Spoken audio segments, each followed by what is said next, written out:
요한복음 20장 19절로 23절 말씀입니다. 이날 곧 안식 후 첫날 저녁 때에 제자들이 유대인들을 두려워하여 모인 곳에 문들을 닫았더니 예수께서 오사 가운데 서서 이르시되 너희에게 평강이 있을지어다. 이 말씀을 하시고 손과 옆구리를 보이시니 제자들이 주를 보고 기뻐하더라. 예수께서 또 이르시되 너희에게 평강이 있을지어다. 아버지께서 나를 보내신 것 같이 나도 너희를 보내노라. 이 말씀을 하시고 그들을 향하사 숨을 내쉬며 이르시되 성령을 받으라. 너희가 누구의 죄든지 사하면 사하여질 것이요 누구의 죄든지 그대로 두면 그대로 있으리라 하시니라. 아멘. 지난 주일이 부활주일이었는데요. 우리는 이 부활을 기념해서는 그냥 기념하는 것으로 끝내서는 안 될 것입니다. 그 부활하신 주님을 체험해야 되겠죠. 그러기 위해서 필요한 게 바로 부활신앙이라는 것입니다. 그래서 주신 하나님 말씀을 통해서 부활신앙이라는 제목으로 말씀을 전하겠습니다. 우리 늘 하시던 대로 우리의 입술의 고백이 우리 인생을 아름답게 만들어갑니다. 우리 시간 우리 고백하십시다. 이렇게 고백하면 좋겠습니다.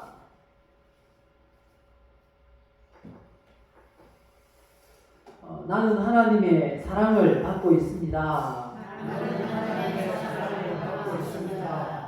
하나님은 나를 치료하십니다. 하나님은 나에게 복을 주십니다. 부활신앙을 가지도록 도와주세요. 우리가 입으로 고백한 이 모든 것이 우리의 신앙생활 가운데 그대로 나타나서 복되고 행복한 신앙생활이 되시기를 예수님의 이름으로 축복합니다. 말씀드린 대로 우리는 예수님의 그 부활을 기념만 하고 끝내서는 안 된다는 것입니다. 그때 그런 일이 있었지 이렇게 기억하고 끝내는 일이 아니라는 것입니다. 부활하신 주님과 함께 살며 늘 그 주님을 만나고 경험해야 한다라는 것입니다. 그렇게 하기 위해서 필요한 게 부활신앙인데요. 부활신앙이란 무엇일까? 우리 살펴보겠습니다. 첫 번째는 불가능을 가능하게 하시는 하나님을 믿는 게 부활신앙이라는 것입니다. 예수님은 십자가에 달리시기 전에 아니 그 이전에 빌라도의 재판 자리에 잡혀가시기도 전에 나는 십자가에 달려 죽고 사흘 만에 부활할 거야 라고 제자들에게 몇 차례 말씀하셨어요. 3번이나 말씀하셨던 걸 볼 수 있습니다. 마태복음 16장 21절 그리고 17장 23절 20장 19절 누가복음 9장 22절에는 마태복음에 있는 기사를 또 반복한 것입니다. 이처럼 3번이나 예수님은 나는 죽고 다시 부활할 거야 라고 말씀하셨습니다. 말씀을 보시면 이때로부터 예수 그리스도께서 자기가 예루살렘에 올라가 장로들과 대제사장들과 서기관들에게 많은 고난을 받고 죽임을 당하고 제3일에 살아나야 할 것을 제자들에게 비로소 나타내시니라고 하십니다. 이처럼 예수님의 그 죽으심과 부활을 예수님께서 말씀하시니까 제자들이 어떻게 반응했겠습니까? 그렇게 하십시오. 믿습니다. 그렇게 했을까요? 아니에요.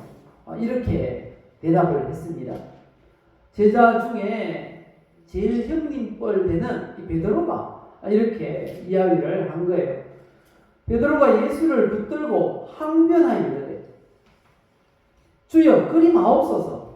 이 일이 결코 죽게 미치지 아니하니라. 예수님이 고난당하시고 죽으신다고 하니까 뭐 뒤에 부활은 느끼지도 않아요. 그러니까 베드로가 항변했다고. 아니 어떻게 그럴 수 있습니까? 우리를 두고 어떻게 그렇게 죽으신단 말입니까? 그렇게 항변을 했다는 것입니다. 결코 그런 일이 일어나지 않을 것입니다. 이렇게 했다는 겁니다. 왜 그렇게 말했을까요? 그 이유는 예수님의 죽으심이 두려웠죠.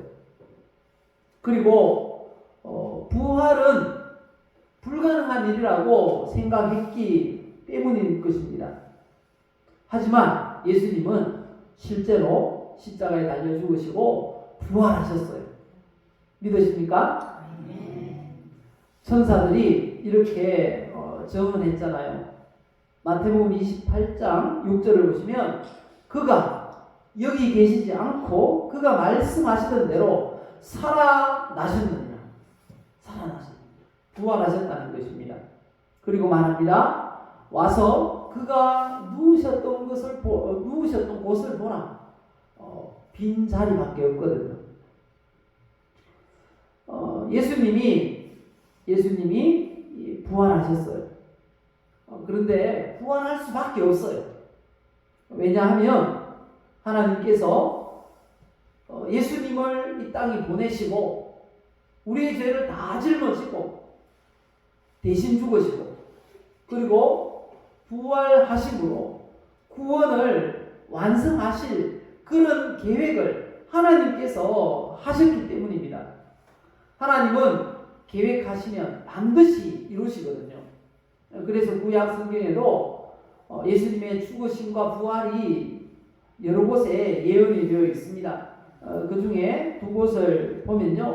욥기서 14장 14절에 말씀합니다. 장정이라도 죽으면 어찌 다시 살리이까? 나는 나의 모든 고난의 날 동안을 참으면서 풀려나기를 기다리겠나이다. 이건 욥이 먼 훗날 메시아가 그런 고난 가운데 있다가 부활할 것을 예언한 그런 내용의 말씀입니다. 그리고 시편 30편에 또 예언이 있습니다. 여호와의 주께서 내 영혼을 서울에서 끌어내어 나를 살리사 무덤으로 내려가지 아니하게 하셨나이다. 예수님이 십자가에 달려 죽으시고 무덤에 묻혔지만 거기 계속 머무르지 않고 부활할 것이다 라는 예언의 말씀인 것입니다. 하나님은 이처럼 불가능해 보이는 일도 얼마든지 가능하게 하실 수 있는 분인 줄 믿습니다. 하나님이 어떤 분인가 하면 이런 분이라고 말씀하세요. 예레미야 33장 2절 보시면요. 읽어보실까요?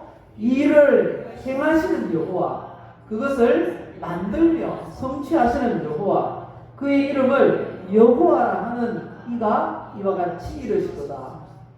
하나님은 이런 분이라는 거죠.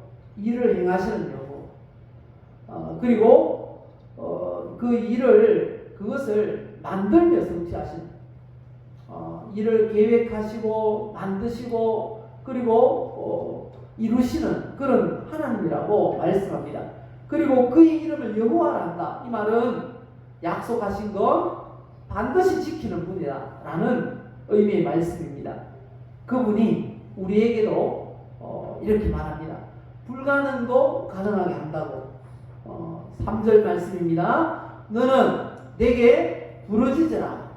내가 내게 응답하겠고 네가 알지 못하는 크고 엄밀한 일을 내게 보이리라.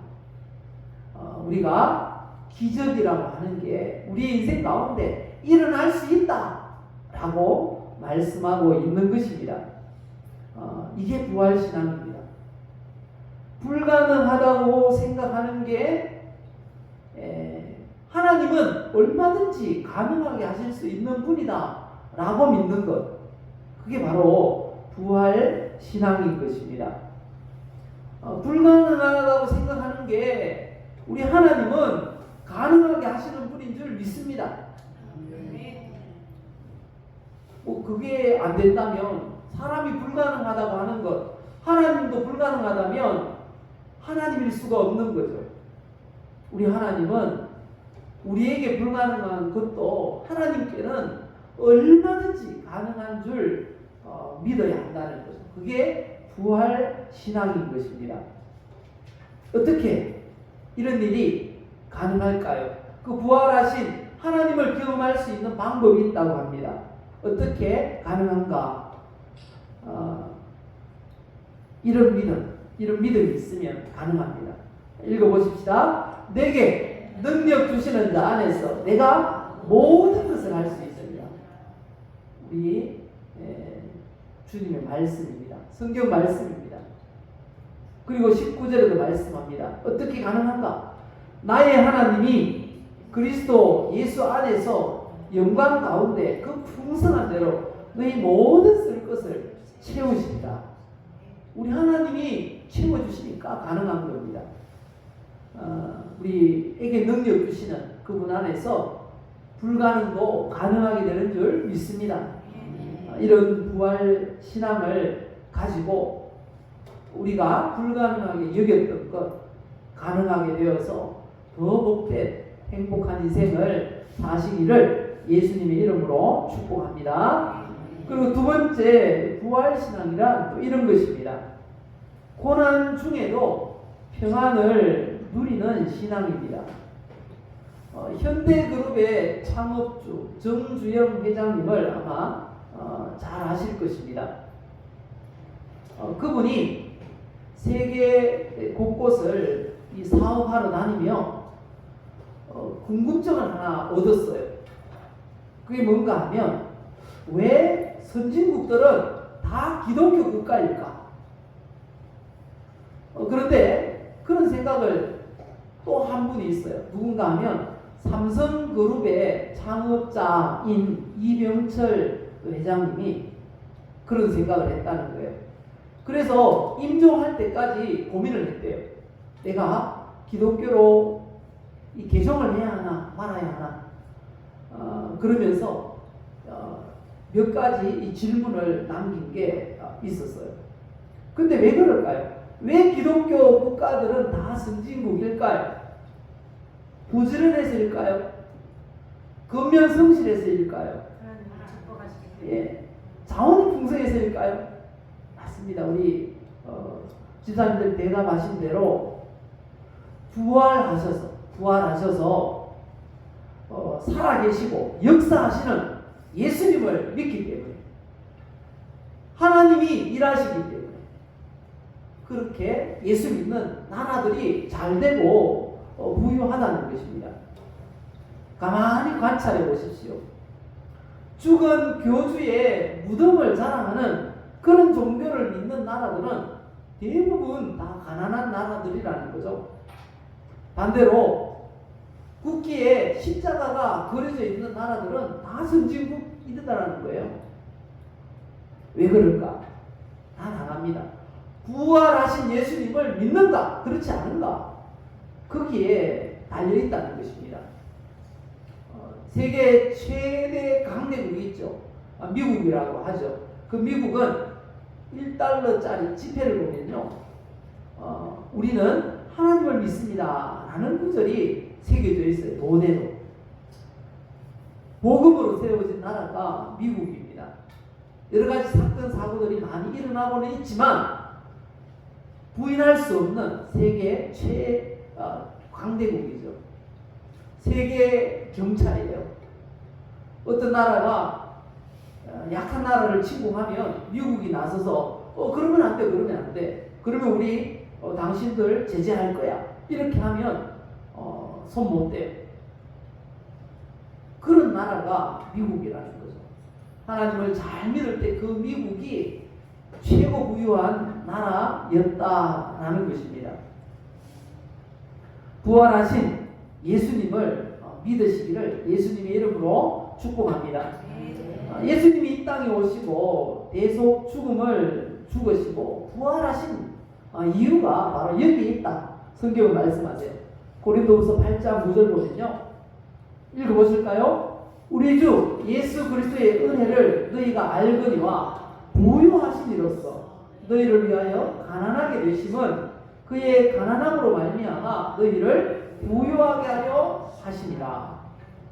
예수님이 우주 만물을 지으신 우주 만물의 주인이세요. 그런데 이 땅에 오셔서 어떻게 되셨습니까? 가난하게 되셨어요.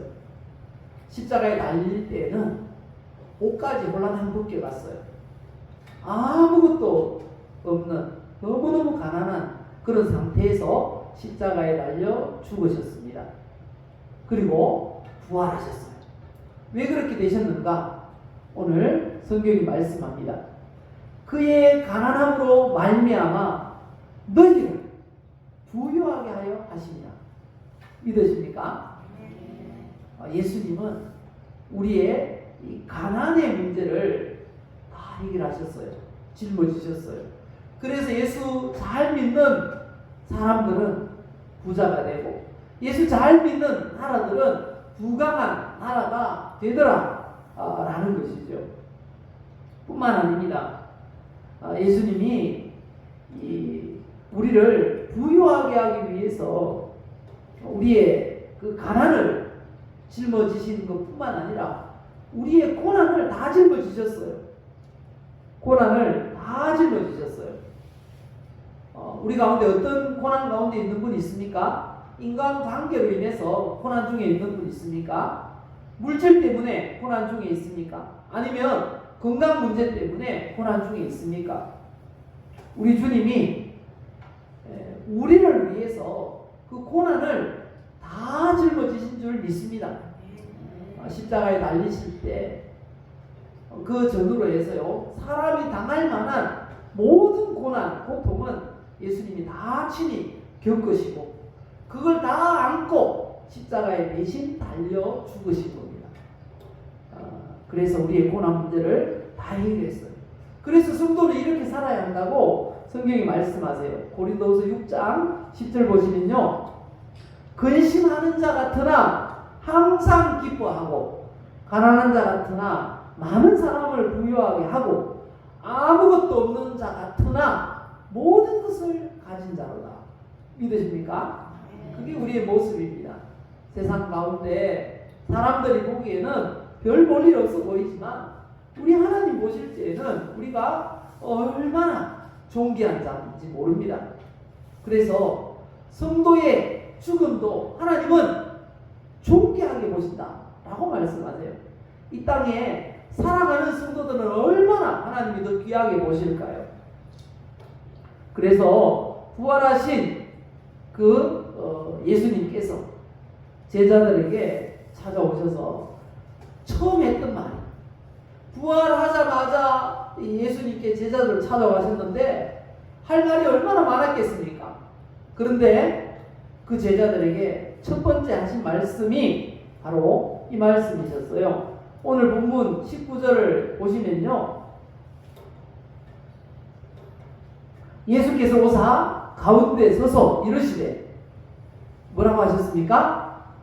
너희에게 평강이 있을지어다, 이렇게 선언하셨어요. 이 말씀은 우리가 어떤 고난 가운데도 이 평강을 누려야 한다라는 말씀인 것입니다. 지금 제자들은 고난 가운데 있어요. 걱정거심 잔뜩 이렇게 가지고 있었습니다. 왜냐하면 예수님이 십자가에 죽으시고 부활하셨다 그러는데, 천사의 말에 의하면 부활하셨다 그러는데 아직 예수님을 보지 못했거든요. 부활하신 주님을 경험하지 못했거든요. 그래서 두려움 가운데 있었던 거예요. 그래서 두려워서 어떻게 했다고 합니까? 19절 보면요, 두려워하여 모인 곳에 문을 닫았더니 문을 끌어 잠궈 버렸어요. 그런 제자들에게 예수님이 나타나셔서 너희에게 평강이 있을지어다 라고 말씀하셨다는 겁니다. 이 평강이 있을지어다, 이 말씀은 평화를 누리고 그리고 평화를 전하는 사람이 되라 라는 말씀인 것입니다. 마태복음 5장 9절에 보면 산상수훈에서 예수님 미리 말씀하신 내용입니다. 화평하게 하는 자는 복이 있나니 그들이 하나님의 아들이라 일컬음을 받을 것이며 라고 하셨습니다. 화평하게 하는 자, 피스메이커, 평화를 만드는 사람이라고 번역할 수가 있습니다. 이렇게 예수님은 성도에게 찾아가시는 곳마다 부활하신 주님이 늘 그렇게 말씀하셨어요. 이 말씀을 늘 말씀하셨는데 이 도마가 이전에 20장 19절에 제자들이 있는 곳에 예수님이 가셨을 때 너희에게 평강이 있을지어다 했는데 그 자리에 도마가 없었어요. 그래서 도마가 있을 때 다시 한 번 더 예수님 찾아오시고 이렇게 말씀하셨어요. 마지막 부분 보면 뭐라고 하셨죠? 너희에게 평강이 있을지어다. 동일한 말씀을 하셨어요. 예수 믿는 우리는 어떤 형편에 있든지 지금 우리 마음 상태가 어떻든지 경제적인 여유가 있든지 없든지 건강 상태가 어떻든지 우리의 마음은 평화를 누려야 한다라는 것입니다. 그게 부활신앙이라는 것입니다. 우리는 평화를 누릴 수밖에 없어요. 왜 그렇습니까? 우리 주님이 그걸 주셨답니다. 요한복음 14장 27절 말씀입니다. 평안을 너희에게 끼치노니 곧 나의 평안을 너희에게 주노라. 우리 주님이 우리에게 평안을 주셨어요. 믿으십니까? 우리 주님은 주셨다는데 우리는 그렇게 속으로 말합니다. 나 안 받았어. 그러고 늘 불안해 사는 거죠. 우리 주님 분명히 주셨답니다. 잘 찾아보십시오. 주님 주신 거 우리가 받아서 누리고 있을 것입니다. 다른 사람 다 걱정하는데 우리는 평화를 누리고 있는 거예요. 왜냐하면 부활신앙 그게 우리에게 있기 때문이라는 거죠. 그래서 말씀합니다. 너희는 마음에 근심하지도 말고 두려워하지도 말라. 어떤 일이 일어나도 우리는 평화를 누릴 수 있다. 왜냐하면 주셨다. 우리 주님 주셨다는데 우리는 받았다는데 우리 안에 그 평화가 있는 줄 믿습니다.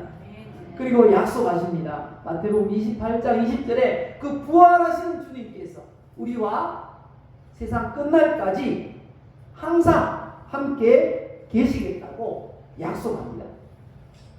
그래서 우리는 평화를 누릴 수가 있는 것입니다.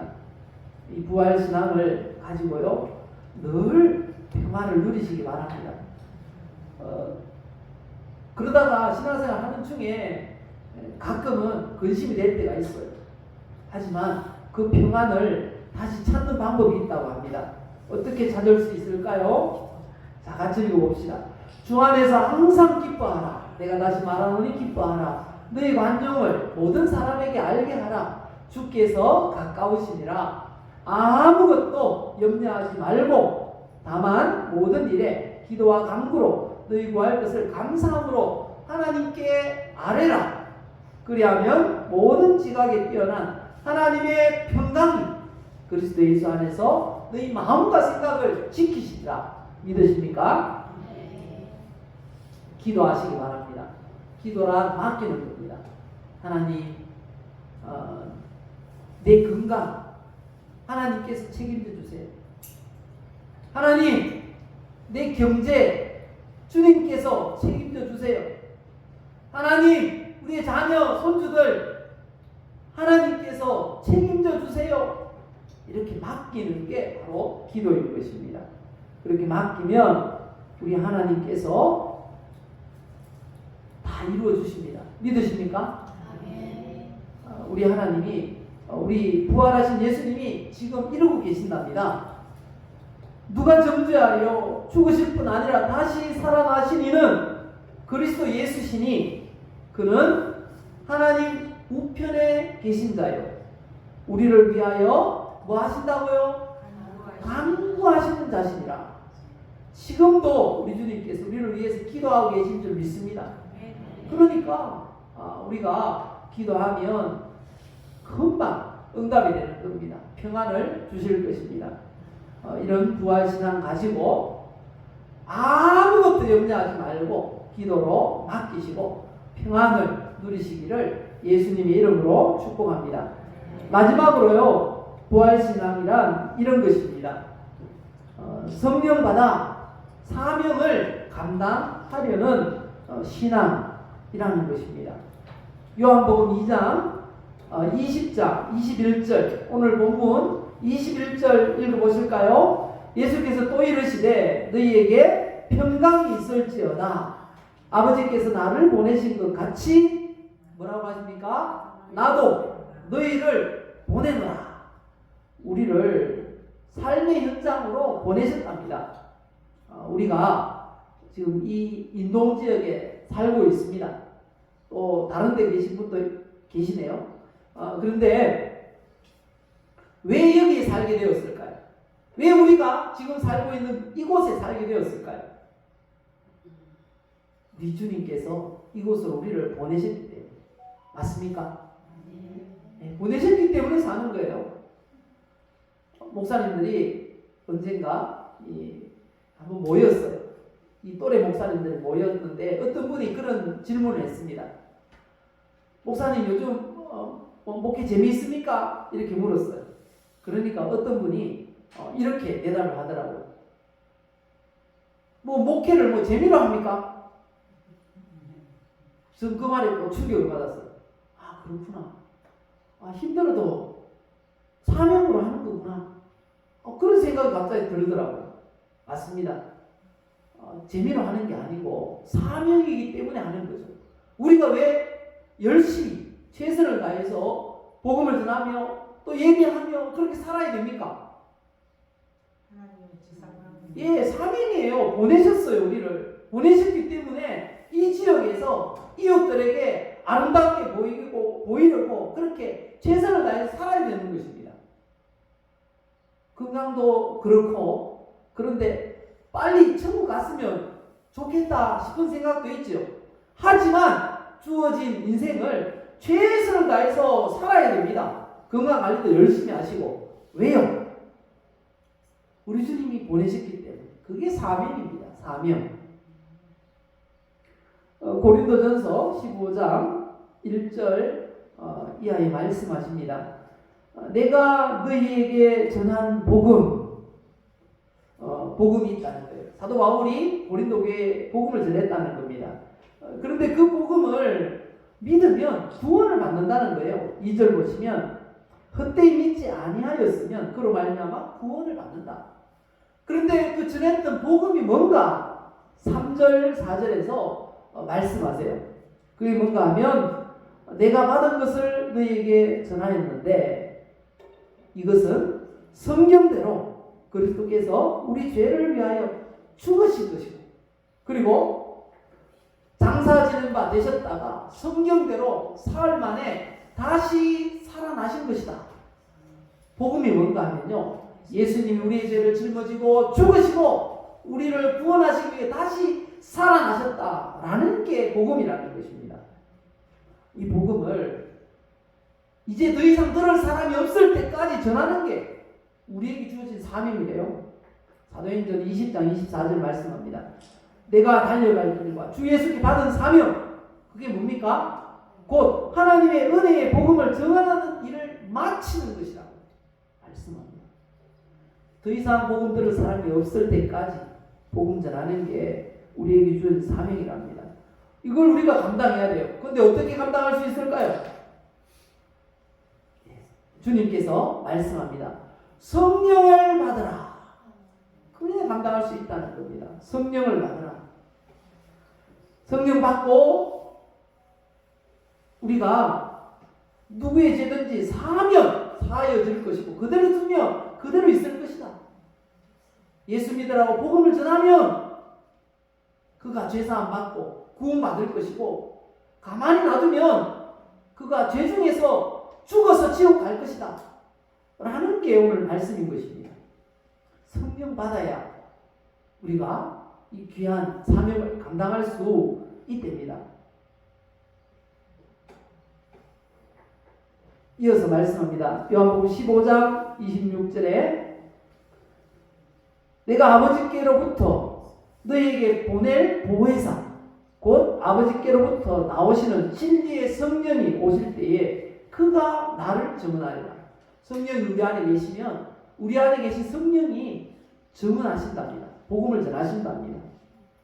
그리고 다른 표현으로 사도행전 1장 8절에 오직 성령이 너희에게 임하시면 너희가 권능을 받고 예루살렘과 온 유대와 사마리아와 땅끝까지 이르러 내 증인이 되리라. 그냥 증인이 된답니다. 성령 받고 권능 받으면 성령 받고 권능 받아서 사명 감당하려고 애쓰는 게 바로 부활신앙이다. 우리에게 말씀하십니다. 결론을 맺겠습니다. 부활신앙이 있어야 됩니다. 예수님 부활하셨어. 그때 2000년 전에. 그래서 부활절마다 그걸 기념하는 거야. 거기서 멈춰서는 안 된다는 것입니다. 부활하신 주님을 우리가 만나고 경험해야 됩니다. 그게 부활신앙입니다. 그 부활신앙 구체적으로 살펴보면요. 이런 것입니다. 같이 읽어봅시다. 불가능을 가능하게 하시는 하나님을 믿는 신앙. 그리고요. 고난 중에도 평안을 누리는 신앙.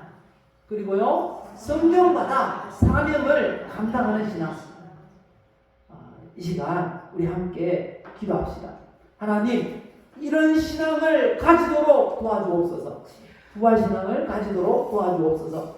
그래서 늘 승리하고 늘 평안한 가운데 행복을 누리며 우리에게 맡겨진 사명 잘 감당케 하옵소서. 우리 주의 한번 부르시고 함께 기도합니다.